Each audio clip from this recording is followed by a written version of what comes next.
Assalamualaikum warahmatullahi wabarakatuh. Waalaikumsalam warahmatullahi wabarakatuh. Rabbi bil Mustafa balligh maqasidana waghfir lana ma madha ya wasi'al karami. Ya Rabbi bil Mustafa balligh waghfir lana ma madha ya wasi'al karami. Muhammadun sayyidul kaunaini wa thaqalaini wal fariqaini min urbin wa min ajami. Ya Rabbi bil Mustafa balligh maqasidana waghfir lana ma madha ya wasi'al karami. نبينا الأمير الناهي فلا أحد أبر في قول لا منه ولا النعمي. Ya Rabbi bil Mustafa balligh maqasidana waghfir lana ma madha ya wasi'al karami. والحبيب الذي ترجى شفاعته لكل هول من الأهوال مقتحم. Ya Rabbi bil Mustafa balligh maqasidana waghfir lana ma madha ya wasi'al karami. Allahumma salli wa sallim wa barik alaihi wa ala alihi. Alhamdulillah alladzi bi ni'matihi tatimmus shalihat wa bi fadlihi tanzilul barakah wal karamah wa bi rahmatihi taghfirudz dzunub wal khati'ah. Allahumma salli wa sallim wa barik ala sayyidina wa maulana Muhammadin Sallallahu alaihi wasallam. miftahi babi rahmatillah adada ma fi ilmillah. Salatan wa salaman daimaini bidawami mulkillah wa ala alihi wa sahbihi. Amma ba'du, yang mulia para alimil ulama, para guru-guru kita, Ki Haji Dr. Andes Muhammad Ja'far, Ki Haji Zulfa Mustafa Mukarrab bin Yusuf, Ki Haji Ahmad Habibi, Ustadz Zidan, dan para asatid lainnya, mudah-mudahan semuanya sehat afiat, panjang umur. Amin ya rabbal alamin. Pengurus Majelis Ukhuwah Islamiyah Pak Haji Basrain, Ustadz Haji Muhammad Tahir, pengurus Masjid Al-Hidayah, Bapak pengurus Masjid Al-Jihad, Bapak Usaini, Bapak Ki Haji Usaini Mukri, Bapak Haji Sujana, dan para asatid, para orang tua, para sesepuh, para ketua masjid dan majelis ta'lim yang hadir seluruhnya, para hadirin jamaah Bapak Ibu yang mudah-mudahan semuanya dimuliakan Allah Subhanahu wa taala. Amin. Puji syukur kita panjatkan kehadirat Allah, salawat dan salam semoga tercurah ruahkan kepada baginda Nabi Muhammad Sallallahu alaihi dan semoga wasallam. kita semua termasuk bagian umat yang akan mendapatkan syafaatul uzma. Amin ya Allah. Tanpa berpanjang kalam, mari sama kita lanjutkan kembali pembahasan kitab kita. Kita kembali baca surat Al-Fatihah, berharap yang kita lakukan pagi hari ini tidak sia-sia, semua dibalas oleh Allah dengan fadilah dan rahmat serta kemuliaannya. Allah berikan kita ilmu manfaat dan wasilahnya duduk kita di masjid dan majelis ini, mudah-mudahan tidaklah kita bangkit kecuali dosa-dosa kita diampuni oleh Allah Subhanahu wa taala. Amin ya rabbal alamin. Al-Fatihah bil qabul wa ila hadratir rasul ala hadhihi niyyah wa ala kulli niyatin salihah wa ala man wasala fi salih wa ila hadratin nabiyil mustafa sayyidina wa habibina wa syafi'ina wa maulana Muhammad sallallahu alaihi wasallam wa ala alihi wa sahbihi wa dzurriyyatihi wa ali baitil kiram, nakhusu khasatan li hadrati muallif hadzal kitab سيد الشيخ زين الدين بن علي الملباري الفناني، سيد الشيخ نواو بن عمر الجاوي، جميع مشايخنا وأستاذنا ومعلمين في الدين الأحياء والميتين، من الله يعلي درجاتهم في الجنة ويعيد علينا من بركاتهم وأسرارهم وأنوارهم وعلومهم ونفعاتهم في الدين والدنيا والآخرة، وإلى أرواح والدينا وآبائنا جميع المسلمين والمسلمات والمؤمنين والمؤمنات الأحياء منهم والأموات. إلى حضرة النبي الفاتحة. أعوذ بالله من الشيطان الرجيم. بسم الله الرحمن الرحيم. الحمد لله رب العالمين الرحمن الرحيم مالك يوم الدين. إياك نعبد وإياك نستعين. اهدنا الصراط المستقيم صراط الذين أنعمت عليهم غير المغضوب عليهم ولا الضالين. آمين. بسم الله الرحمن الرحيم. قال المصنف رحمه الله تعالى ونفعنا بعلومه وأمدنا بأسراره في الدارين آمين. وأما الندم, dan adapun menyesal, ala ma sabaqa, atas apa yang telah terlanjur dikerjakan, wa tahazzunu, dan merasa bersedih, alaihi, atas sesuatu yang sudah dilakukan dari dosa, fawajibun, maka hukumnya adalah wajib. Masih meneruskan tentang bab tentang taubat. Bahwa kemarin kita bahas minggu yang lalu, syaratnya taubat itu ada 3. Ya. Yang pertama, jika taubat kita ini ingin diterima oleh Allah dan menjadi taubatan nasuha, tarkul ma'asi fil hal. Dia wajib untuk meninggalkan kemaksiatan itu pada saat itu juga. Itu namanya taubat beneran. Lagi ghibah, tiba-tiba dia taubat, ya udah diem, jangan terusin. Gue mau taubat, tapi ntar dulu dah, nunggu sore. Ya nggak taunya malaikat Israel datang duluan. Jadi kalau orang taubat itu tarkul ma'asi fil hal, saat itu juga meninggalkan maksiat. Lalu yang kedua, wala azmi ala tarkiha fil istiqbal. Lalu dia bercita-cita untuk tidak mengulanginya di masa yang akan datang. Punya keinginan kuat dalam hati, nggak ngulangin lagi. Dan yang ketiga, wa tadaruku ma sabaqa min at-taksiri fi sabiqil ahwal, menyusulkan perbuatan yang telah lalu dari kelalaiannya pada keadaan dirinya dulu dengan perbuatan yang baik. Jadi langsung mengganti perbuatan buruk dengan perbuatan yang baik. Misalnya dia taubat dari meninggalkan sholat, maka dia langsung mengqadha sholatnya. Itu bukti taubat.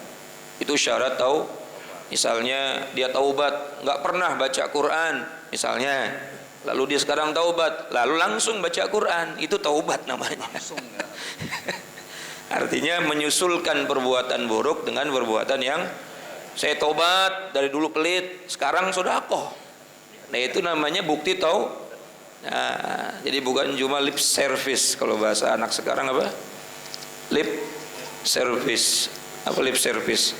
Manis di bibir, tapi tidak ada pembuk. Nah, jadi 3 tuh syaratnya taubat, yakni meninggalkan perbuatan dosa saat itu juga. Yang kedua, bertekad untuk kemudian bercita-cita untuk tidak mengerjakannya lagi di masa yang akan datang. Dan kemudian yang ketiga, menyusulkan perbuatan buruknya dengan perbuatan yang baik. Kalau dulu dia bertaubat nggak pernah sholat, sekarang dia langsung qadha sholatnya. Jadi bukan cuma sholat, tetapi qadha sholatnya. Inilah taubat yang sesungguhnya. Nah, ketika dia sudah punya perasaan seperti itu, kemarin kita bahas tuh, maka Allah Subhanahu wa taala langsung ampuni seluruh dosa dan kesalahannya, wala ubali, dan Allah enggak bakal tanyain lagi. Allah enggak bakal diungkit-ungkit lagi. Dengan syarat yang 3 tadi. Wa amman nadam, kemudian adapun penyesalan, ala ma sabaqa, atas perkara-perkara yang telah lalu, wa tahazzunu alaih, dan merasa menyesal, merasa sedih, merasa susah karena telah melakukan hal itu, fawajibun, maka itu hukumnya wajib, bukan syarat tapi apa? Adapun syaratnya 3, sementara wajibnya tadi nyesel. Ya Pak, kalau syarat kan berkesinambungan. Kalau wajib saat itu, misal sekarang saya taubat, rukunnya taubat supaya diterima adalah penyesalan dari apa yang saya taubati. Begitu, nyesel dan merasa sedih dari perkara yang pernah saya lakukan berupa perbuatan maksiat dan dosa, baik yang kaitannya dengan Allah ataupun kepada manusia. Itu wajibnya. Nah, adapun syaratnya supaya taubatnya diterima, maka tadi itu tinggalin, kemudian bercita-cita nggak melakukan, lalu menyusulkan perbuatan buruk dengan perbuatan yang, nah itu namanya syaratnya. Kalau itu kan berkesinambungan, bukan cuma saat itu tapi bisa besok, besoknya lagi dan seterusnya. Tapi saat taubatnya, maka dia wajib diiringi dengan rasa penyesalan. Saat istighfar, astaghfirullahaladzim, wajib istighfar itu diiringi dengan rasa menyesal kalau ingin taubatnya diterima. Istighfar sambil main handphone gimana urusan? Astaghfirullahaladzim, astaghfirullah. Ada orang istighfar cuma sekali langsung dihapus semua dosanya. Ada orang istighfar 1000 kali nggak diampun-ampunin dosanya. Kenapa? Istighfarnya cuma lisan tetapi hati nggak ada penyesalan. Bahkan lagi istighfar saja dia masih berpikiran untuk melakukan kemaksiatan. Sehingga tidak salah ketika Al-Imam Abu Hamid Muhammad Al-Ghazali At-Tausi, beliau berkata, istighfar kita itu masih perlu diistighfari. Istighfarnya kita masih perlu, ya karena waktu istighfar saja masih maksiat. Astaghfirullahaladzim, astaghfirullahaladzim, astaghfirullahaladzim. Laki saya kapan pulangnya ya? Astaghfirullahaladzim. Dompetnya taruh di mana nih? Astaghfirullahaladzim. Udah ngincer dompetnya lagi. Lagi istighfar masih berbuat. Sementara syarat wajibnya taubat itu bin nadamah, dengan penyesalan dan merasa bersedih dari dosa yang dikerjakan. Wa huwa ruhut taubah, maka penyesalan dan rasa sedih dalam bertaubat itu, rasa bersedih, rasa tidak suka terhadap maksiat di masa lampau itu, ruhut taubah, merupakan ruhnya taubat. Ruhnya taubat. Taubat itu ada ruh, seperti jasad ada ruh. Badan kita ini sering diulang-ulang ya, badan kita bermanfaat, ada matanya, ada mulutnya, ada telinganya, dan mata bisa melihat, mulut bisa berbicara, telinga bisa mendengar, tangan bisa bergerak, semua organ tubuh kita bisa berfungsi, sebab di dalam tubuh kita ada ruh. Coba ketika ruhnya sudah dicabut, matanya ada tapi nggak bisa lihat, betul nggak? Artinya manfaat mata tidak ada lagi. Mulutnya ada tapi nggak bisa ngomong, tapi mulutnya ada tapi manfaatnya hilang. Tangannya ada tapi nggak bisa bergerak. Artinya manfaat organ tubuh yang begitu banyak nggak bisa lagi digunakan sebab tidak ada ruhnya. Nah, istighfar itu, taubat itu bisa bermanfaat atau tidak bermanfaat tergantung bagaimana pada saat kita melakukannya, ruhnya itu kita masukkan atau tidak. Paham nggak kira-kira Pak? Dan ruhnya taubat itu taubat nggak bakal berfungsi, istighfar nggak akan ada manfaatnya kalau nggak kita masukkan ruhnya. Apa ruhnya? Nyesel. Coba ada orang minta maaf tapi sambil melengos, maafin gue ya. Kira-kira ada manfaatnya nggak setelah itu? Hubungannya setelah itu baik-baik lagi nggak? Tapi kalau dia nyesel, maafin saya, mulut saya kasar, suka nyakitin hati kamu, ada penyesalan tuh. Setelah itu bagaimana? Baik, betul nggak? Tapi pada saat dia minta maaf cuma biasa aja, kagak ada rasanya, bodo amat lah. Aku juga terpaksa minta maaf, lebaran aja, ini lebaran. Kagak enak kemarin dikasih THR sama dia. Akhirnya minta maaf tanpa ada rasa apa tadi? Nggak ada ruhnya. Jadi setiap ibadah, kullu ibadatin, setiap ibadah itu ada ruhnya. Ya, ngaji juga ada ruhnya nih.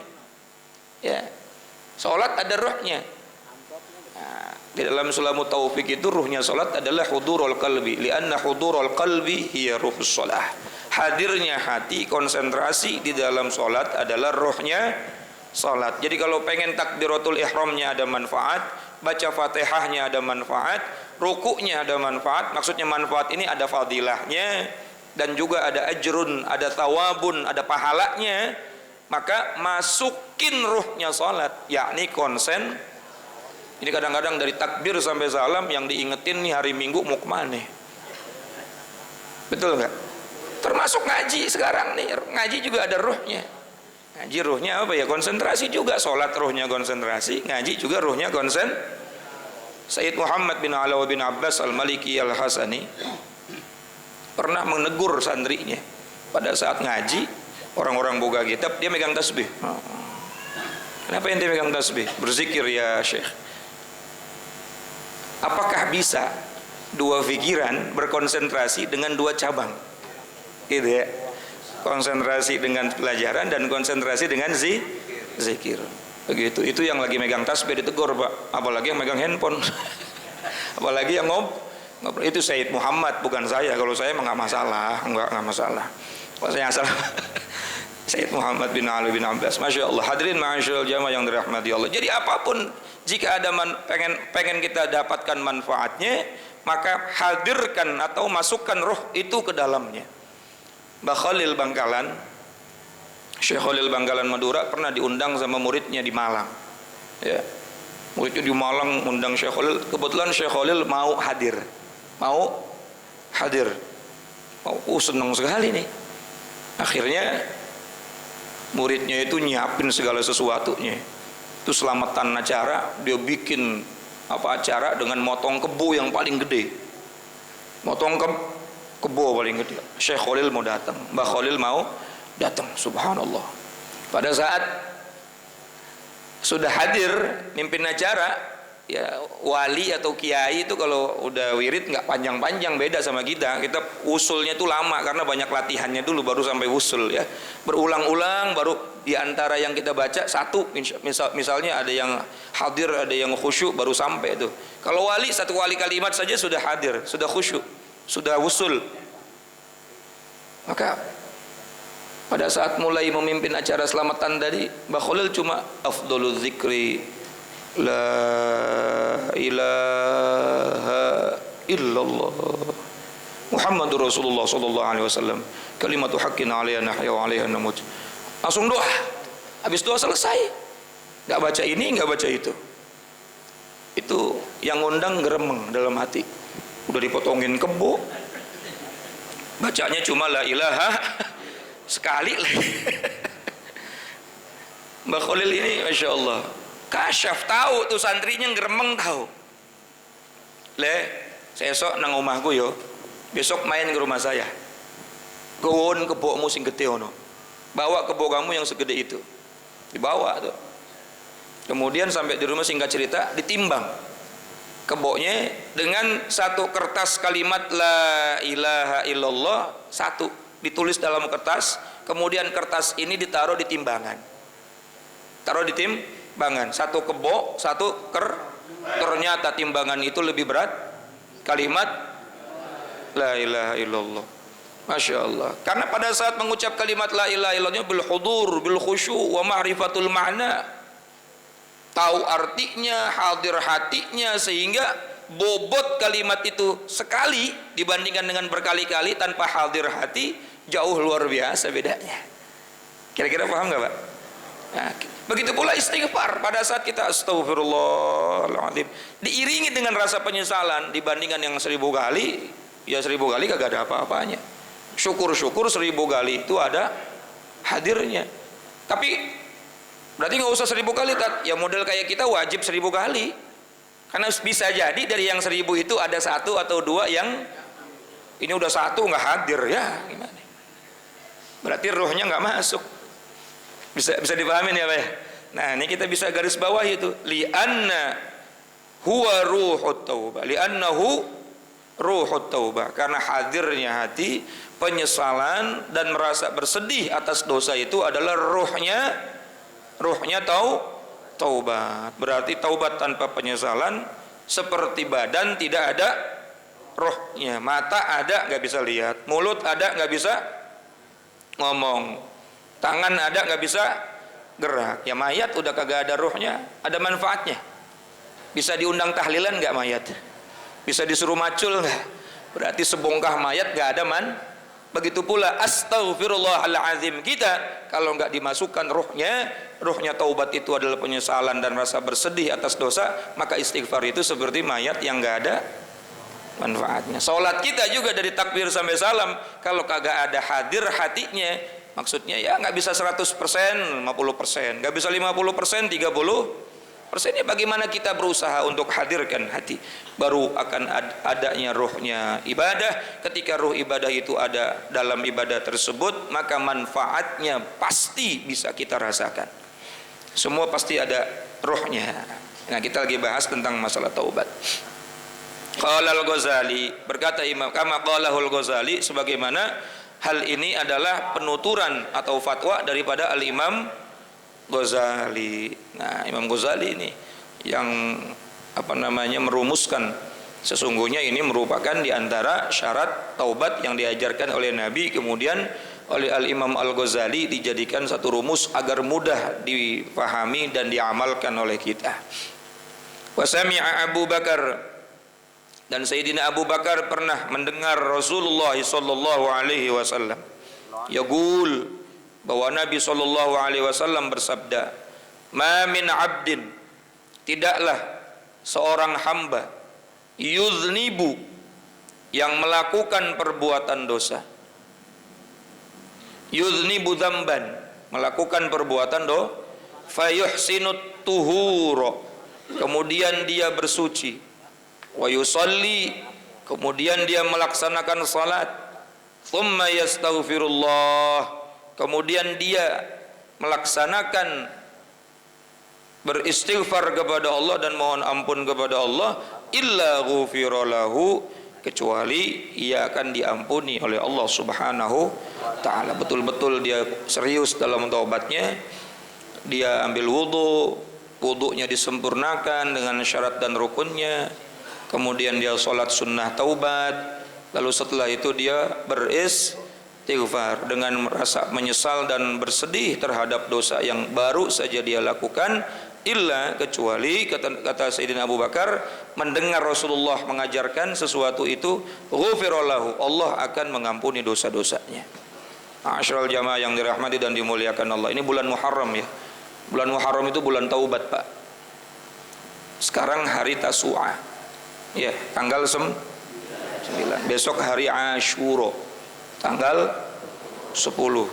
Hampir rata-rata Nabi dan Rasul yang namanya tercantum dalam Al-Quran itu banyak mendapatkan kemuliaan di bulan Muharram di tanggal Asyura. Asyura itu 10. Nah, orang Jawa ngambil ujungnya doang, jadinya syuro. Jadinya apa? Syuro. Padahal bahasa Arab itu asyara itu 10, tisa'a 9, asyara 10. Hadirin, diantaranya adalah Nabi Adam alaihissalatu wassalam, diterima taubatnya, kemudian dipertemukan dengan Siti Hawa di Jabal Rahmah, itu tanggal 10 Muharram.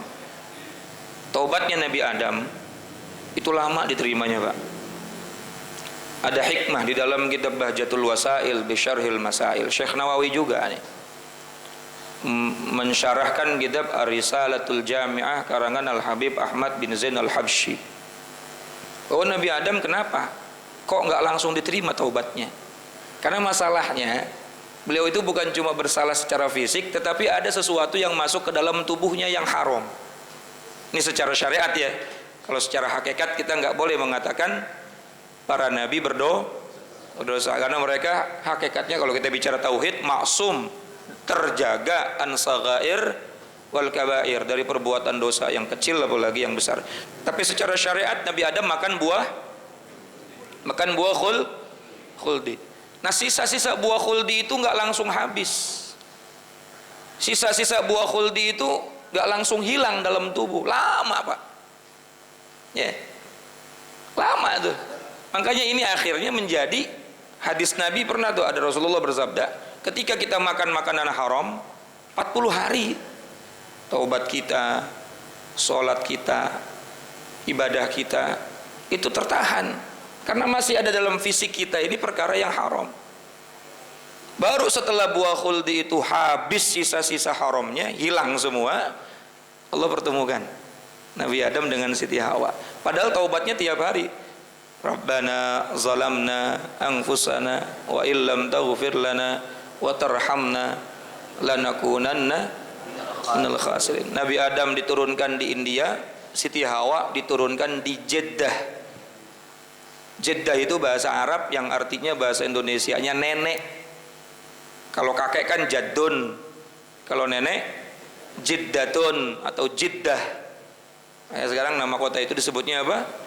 Jeddah, artinya nenek, karena tempat turunnya nenek kita. Itu Sayyidatuna Hawa. Nabi Adam nih, beliau udah berdoa dari awal, udah istighfar dari awal, tapi karena ada sesuatu yang haram di dalam tubuhnya. Ini kita lagi bicara syariat ya. Awas nih, bedain mana tauhid, mana syariat. Kalau kita bicara tauhid kan ada sifat wajib bagi Rasul ya, ada 4. Di antaranya juga ada kalimat ma'sum man saghair wal gabair. Nah, tapi ini syariat. Makanan yang dimakan yang hukumnya haram itu belum habis, dan selama belum habis itu tidak diterima taubatnya. Ini bukan buat Nabi Adam semata sebetulnya. Ini pelajaran buat kita sebagai umat manusia. Sholat kita bisa ngangkat derajat kita, ngaji kita sekarang nih bisa ngangkat derajat kita, seluruh ibadah dan kebaikan kita bisa ngangkat derajat kita, naik terus derajat kita di hadapan Allah. Malam yakulil haram, kata Nabi dalam kitab Al-Minah Husaniyah ala Wasiyatil Matbuliyah, selama kamu tidak makan haram. Sholat naikin derajat, ngaji naikin derajat, zikir naikin derajat, terus derajat kita naik di sisi Allah. Tetapi ketika ada barang haram masuk ke dalam tubuh kita, itu perbuatan baik stuck, nggak bisa bikin naik derajat sampai betul-betul saripatinya habis di dalam tubuh kita. Nah, karena saya memang disuruh baca tasawuf sama tauhid, ya saya utarakan ini ya. Kalau fikih asal nggak kelihatan, nggak tahu halal haramnya, ya sudah ya, asal ibaratnya kita nggak jelas itu halal atau haram, zonnul mukallaf itu sudah cukup membuat kita terbebas dari hukuman ya. Misalnya ini ada makanan di depan kita, kita nggak tahu nih makanan ini tersaji sampai jadi makanan, ini prosesnya seperti apa ya, kita kan nggak tahu, betul nggak? Maka secara ilmu fikih hukumnya halal, kecuali kalau kita tahu prosesnya. Misalnya prosesnya dibeli dari uang hasil taruhan semalam Chelsea lawan Everton 1-0, menang dia, maka tahu kita sumbernya nih, maka hukumnya. Secara ilmu fikih apabila kita tahu sumbernya maka hukumnya haram. Tapi kalau nggak tahu, kita husnuzon, kita baik sangka, maka hukumnya halal. Apalagi sudah ada misalnya di restoran tersebut ada sertifikat apa? Halal misalnya, ya sudah sah. Tapi secara ilmu tasawuf, sebelum kita betul-betul tahu sumbernya maka syubhat gitu. Ini udah tahu jelas sumbernya haram dimakan, maka makanan yang kita makan, konsumsi yang kita makan yang dari barang haram tersebut itu akan membuat stagnan daripada apa yang kita kerjakan dari kebaikan-kebaikan kita. Ibadah kita nggak bikin kita naik derajat. Seluruh apapun, malam yakulil haram, selama kamu tidak makan makanan haram, perbuatan baik yang kita kerjakan, kata Nabi, itu akan membuat kita naik derajat. Tapi ketika sudah masuk makanan haram, stuck, nggak naik derajat. Bahkan 40 hari itu banyak juga hadisnya ditunda, kalimat kasarnya ditolak oleh Allah Subhanahu wa taala. Nah, seperti Nabi Adam alaihissalatu wassalam, bukan cuma dosa karena melanggar, tetapi ada sesuatu yang masuk ke dalam tubuhnya sehingga tertunda dipertemukan kembali dengan Siti Hawa, padahal istighfarnya dari pertama kali itu turun. turun di India, Siti Hawa di Jeddah, sudah beristighfar bersama-sama, tetapi baru Allah Subhanahu wa taala pertemukan tanggal 10 Muharram. Itu berapa bulan, berapa tahun, wallahu a'lam, ikhtilaf. Ceritanya masih ikhtilaf. Walhasil banyak yang mengatakan karena masih adanya saripati, makanan yang haram. Ini yang berat. Kemudian Nabi Allah Nuh alaihi salatu wassalam diselamatkan dari banjir bandang, itu juga terjadi tanggal 10 Muharram. Nabi Nuh itu pada saat dakwah itu, beliau selalu yang didakwahi beriman kepada Allah, beristighfar, bertaubat kepada Allah. Faqul tustaghfiru rabbakum innahu kana ghaffar yursilis samaa 'alaikum midrara wa yumditkum bi amwalin wa banin wa yaj'al lakum jannatin wa yaj'al lakum anhar. Maka Nabi Nuh berkata kepada umatnya, istaghfiru rabbakum, minta ampun sama Allah, taubat kepada Allah, innahu kana ghaffara, sesungguhnya Allah Subhanahu wa taala Maha penerima taubat, Maha pengampun. Yursilis samaa 'alaikum midrara, kalau Allah sudah ampuni dosa kamu, Allah akan turunkan kepada kalian hujan lebat. Nah, karena saat itu kan tandus, kebun tidak ada yang panen dan seterusnya. Mereka doa minta sama Tuhannya, enggak turun-turun hujan. Maka Nabi Nuh memberikan dakwah, minta ampun sama Allah, minta sama Allah, kalau taubat sudah diterima, nanti hujan bakal turun. Kalau sudah hujan turun, yursilis sama alaikum midrara wa yumditkum bi amwalin, Allah akan kasih kalian harta yang banyak, wa banina, bahkan anak keturunan yang banyak, wa yaj'al lakum jannatin, dan kamu akan dibuatkan kebun-kebun yang subur, wa yaj'al lakum anhara, dan sungai pun pasti akan mengalir. Syaratnya apa Pak? Taubat. Saya 5 tahun nggak punya anak, wiridanya istighfar sama sholawat, dapat istighfar sholawat. Karena ini bukan lagi hadis, bukan lagi kaul ulama, tapi apa? Al-Quran surat Nuh, wa yaj'al lakum wa yumdidkum bi amwalin wa banina wa yaj'al lakum jannatin wa yaj'al lakum anhara. Maka setelah taubat kamu diterima, kamu akan diberikan harta yang banyak, akan diberikan anak keturunan, dan diberikan kebun-kebun yang subur. Nah, kalau dulu kebun ya, mata pencariannya apa? Berkebun, bertani. Kalau sekarang wa yaj'al lakum jannatin bisa dimaknakan kamu akan mendapatkan bisnis yang banyak. Taubat, Masya Allah, ini luar biasa nih fadilatut taubah, karomatut taubah. Lalu apa lagi? Nabi Allah Yunus alaihi salatu wassalam diselamatkan dari perut ikan, terjadi juga tanggal 10 Muharram. Apa yang beliau katakan di dalam perut ikan?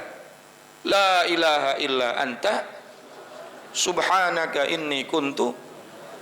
Karena Nabi Yunus baru saja meninggalkan kaumnya, ya manusiawi ya, a'radul basyariyah. Dalam ilmu tauhid juga ada, Rasul punya sifat kemanusiaan, jenuh dengan kaumnya yang melawan terus, yang durhaka terus, akhirnya tinggalin.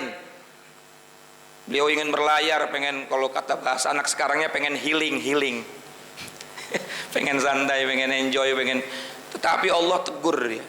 Akhirnya dalam perjalanan di laut, Allah Subhanahu wa taala qadarullah, Nabi Allah Yunus alaihissalam akhirnya dilemparkan dari perahu karena perahu kelebihan muatan.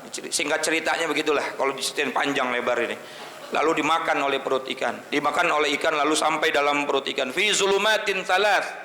Dalam Al-Quran diceritakan bahwa Nabi Allah Yunus di dalam perut ikan itu terjadi 3 kegelapan. Kegelapan tengah malam, kegelapan dasar lautan, kegelapan di dalam perut ikan. Jadi satu, bayangin Pak, tengah malam, dasar lautan, dalam perut ikan.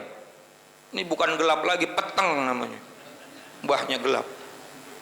Tapi yang diingat oleh Nabi Yunus apa? Ya Allah, saya ninggalin dakwah, saya ninggalin kewajiban saya berdakwah.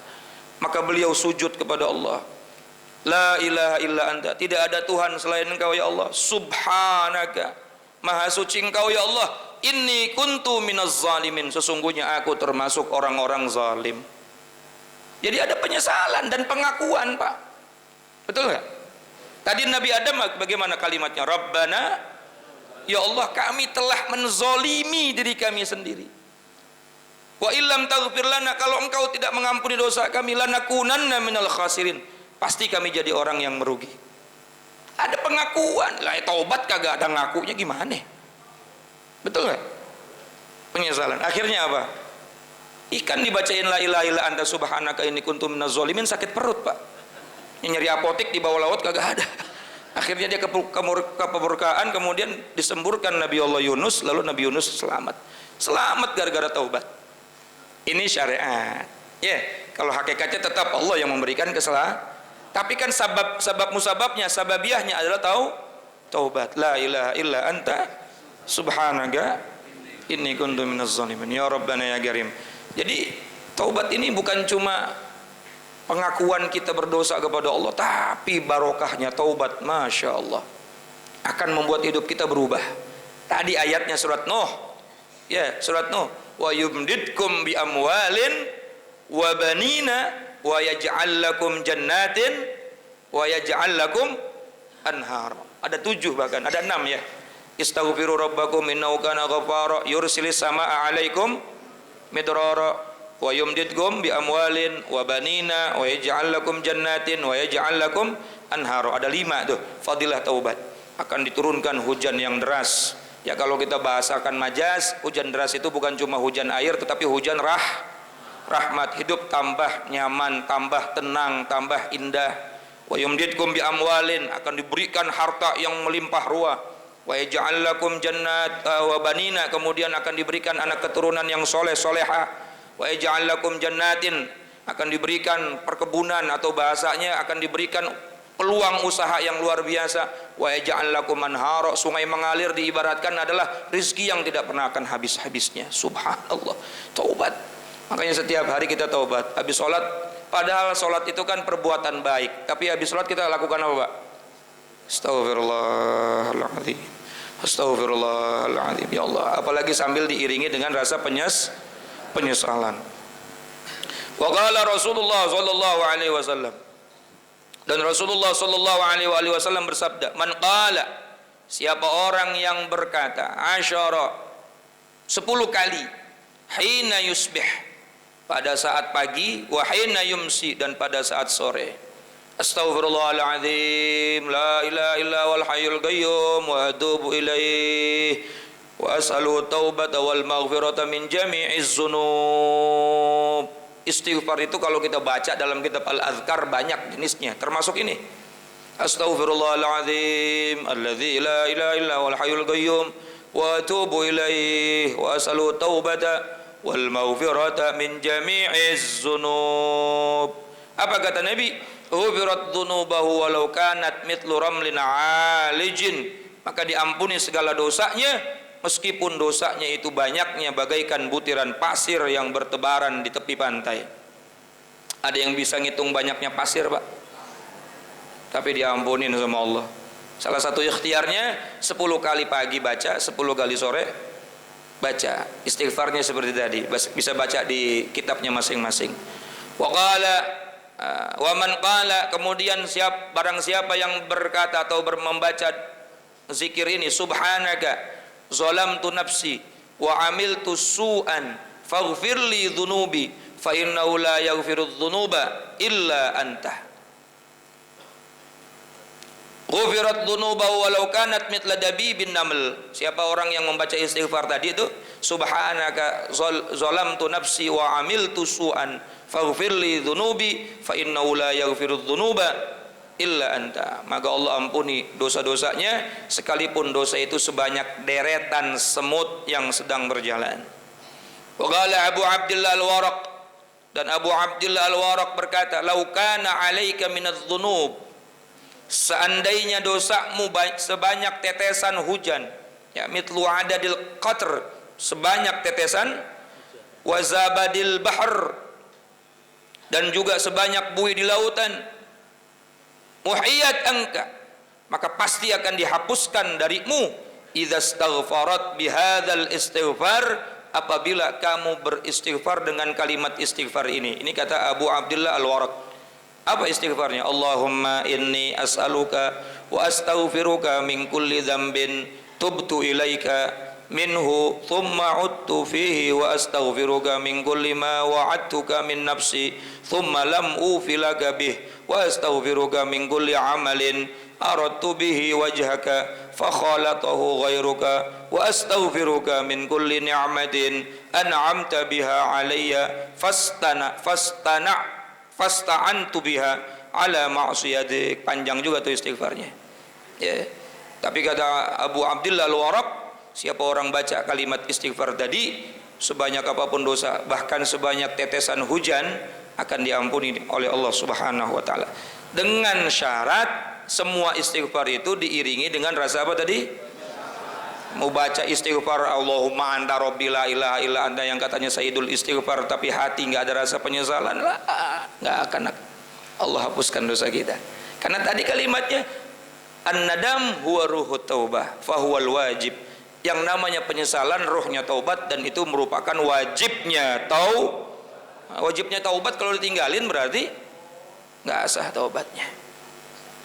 Qala Suhaimi fi Lubabit Talibin, berkata Imam Suhaimi di dalam kitab Lubabut Talibin, wa akhrajat Tabrani, mengambil dan mengutip hadis yang diriwayatkan oleh Al-Imam At-Tabrani an Abi Darda, dari Sayyidina Abi Darda, sahabat Rasulullah sallallahu alaihi wasallam, man istaghfara lil mu'minina wal mu'minat kulla yaumin, siapa orang yang beristighfar untuk orang yang beriman, laki-laki dan perempuan, setiap hari, sab'an wa ishrina, 27 marratan kali, kana minal ladzina yustajabu lahum, maka orang tersebut termasuk orang yang doanya pasti digabul oleh Allah Subhanahu wa taala, wa yurzaqu, dan pasti selalu diberikan rizki oleh, kalimatnya pakai fi'il mudhari ya, wa yurzaqu, dan selalu akan dijamin rizkinya oleh Allah Subhanahu wa taala. Beristighfar bukan cuma buat dirinya, tetapi untuk saudaranya mukmin laki-laki dan mukmin perempuan. Astaghfirullahaladzim li wali walidayya walil mu'minina wal mu'minat. Astaghfirullah 27 kali, nggak banyak. Ini termasuk wiridan yang diijazahkan oleh guru-guru saya. Kalau tahajud, kalau hajat, nggak usah baca macam-macam. Doanya istighfar buat dirimu, buat orang tuamu, dan buat muslimin muslimat. Itu aja. Berapa kali? Ada guru-guru saya, ada yang bilang 25 kali. Kalau dalam hadis ini 27 kali. Astaghfirullahaladzim li wali walidayya walil mu'minina wal mu'minat wal muslimina wal muslimat al ahya'i minhum wal amwat wa atubu ilaih. Astaghfirullahaladzim li, buat saya, wali walidayya, buat kedua orang tua saya, walil mu'minin, buat mukmin laki-laki, wal mu'minat, dan mukmin perempuan, wal muslimin, laki-laki muslim, wal muslimat, muslim perempuan. Bukan cuma kita saja yang kita doakan, tapi orang lain, al-ahya, yang masih hidup, wal amwat, atau yang sudah mati. Fadilahnya Pak, orang yang sering doain saudaranya, kana minal ladzina yustajab, orang tersebut masuk dalam bagian orang yang doanya pasti digobul. Jadi kalau kita pengen gobul doa, gampang, sering doain orang, tapi jangan pengumuman. Ente sukses ya, semalam gue doain, ya pengumuman, gak jadi gobul. Paling mustajabnya doa seseorang muslim mendoakan saudaranya yang lain, sementara saudara yang didoainnya nggak tahu. Itu paling mustajab. Ada orang sakit, kita doain, ya Allah mudah-mudahan tetangga saya nggak bisa kasih apa-apa buat dia, mudah-mudahan sehat. Ya Allah besok tuh orang pengen hajatan, mudah-mudahan hajatannya sukses. Cakep orang kayak gitu Pak. Dan orang yang sering seperti itu doanya mustajabah, karena hatinya nggak dengki. Betul nggak? Karena tiap hari ngedoain orang lain, pasti dia nggak punya hati